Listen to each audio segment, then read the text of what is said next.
ሊዱ የምትባይ ምን ለምን ቦይፍሬንድሽን አስቢ። አላኪ እንዲህ አይነት ነው። እኔ ያገባው ሰው ነው።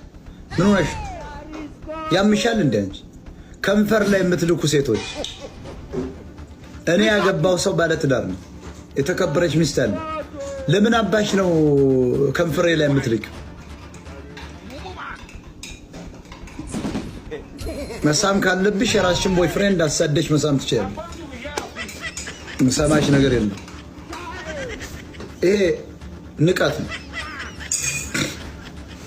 ይሄ ጋለሞታ ሴቶች አቁሙ። የሰው ባል ከንፈር ለመሳም መላክ የለባችሁም። ወራዶች ነው። አልቀበለውም።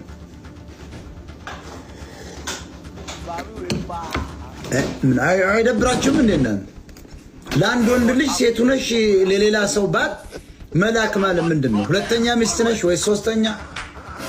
እኔ ወንዱ ነው የሚያስቀኝ። ደግሞ ወንዳውን ለወንድ ሲልክ አይገርማችሁም? ሴቷ ሲሆን እንደሆነ ነገር አስባ ሊሆን ይችላል። ወንዱ ምንድን ነው? ግብረ ሰዶም ነው ወይስ ምንድን ነው? ለወንድ የሆነ አበባ ነገር ስትልክ አንተ ችግር አለብህ ማለት ነው። እንደ ዮሴፍ አብራ መቀመጫን ትቦረሻለህ። ውሸት ነው የሁሉ። መሐመድ ግን አይልም። የሙስሊምን እምነት ለማራከስ ክርስቲያን የሚጠቀምበት ተከታይ ለማብዛት ነው። አልፋታም። ክርስቲያኑ ምን ያደርጋል? የኔ ይበልጣል ስለሚል መሐመድ ግደሏል፣ አላህ ግደሏል፣ የገደለ አንድ ክርስቲያን ጀነት ይገባል ብሎ ይናገራል። ውሸት። እንዲሁ በቀናት ኦርቶዶክሱን በቃ መሐመድ ተመለከ ሰው አይደለም እንዴ? ስንት ችኮች አሉ። ምን አገባ? ለጥልጣን ታልፈ መሐመድ እኮ አልከለከለም።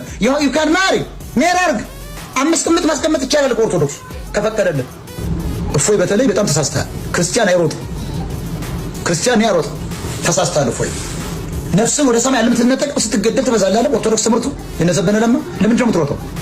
ሲጨፈጭፉ ነው መቆም ነው ያለብህ። አንገትህን ሰጠህ መቆም ነው ያለብህ። እንደ እስጢፋኖስ ሰማይ ተከፍታ ታያታለህ። እፎይን መጥቶ አቡበከር የሚባለው ሲቆርጠው በቃ ደሙ በዚህ እየፈሰሰ ጭንቅላቱ እንደ ኳስ እየተሽከረከረች ማንን ያህል ስላሴን በጉላ ይዋል።